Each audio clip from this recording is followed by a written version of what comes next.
A friend told me that he accepted Jesus as Lord and Savior about 10 years ago, but he had a dream that he went to hell. How is that even possible?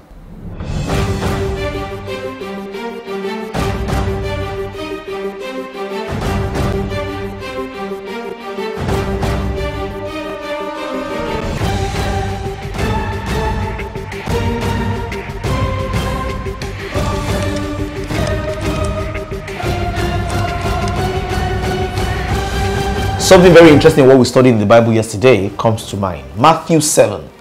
Matthew 7 makes it abundantly clear that it is possible to call Jesus Lord, accept his Lordship, and still go to hell.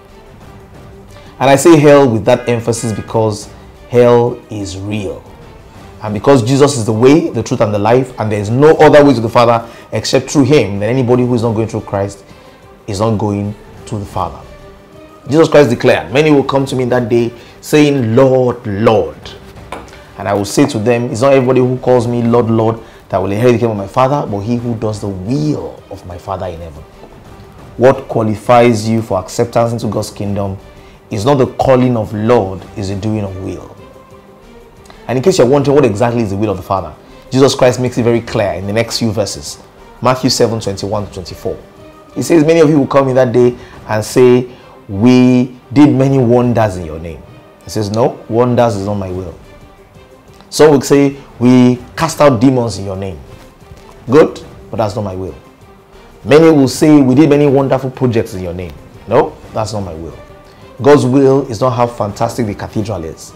It's not how big the camp is. Oh no, it's not how many demons you cast away or how many you killed by fire. God's will has not changed. His will is Christ in all the earth. His will was for Jesus Christ to come, and his will since Jesus Christ came is for Jesus Christ to mature in you and I. You and I need to be conduits, linking up with Christ and helping to convert everyone within our sphere into a friend of God. Are you doing his will? Or are you doing fantastic projects that are good but not God? Are you like Cain, giving God the first fruits of your land, while what he really wants, what he demands in his word, his will, is being undone? Are you like Israel, asking God for a king to be like other nations?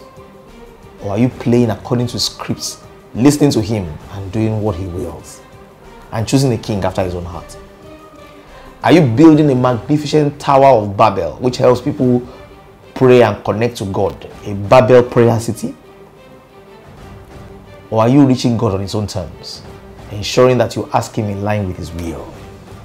God's will is paramount. The reason why people can find Jesus as Lord and still miss eternity is because they didn't do his will. Do his will. God will help you in Jesus' name.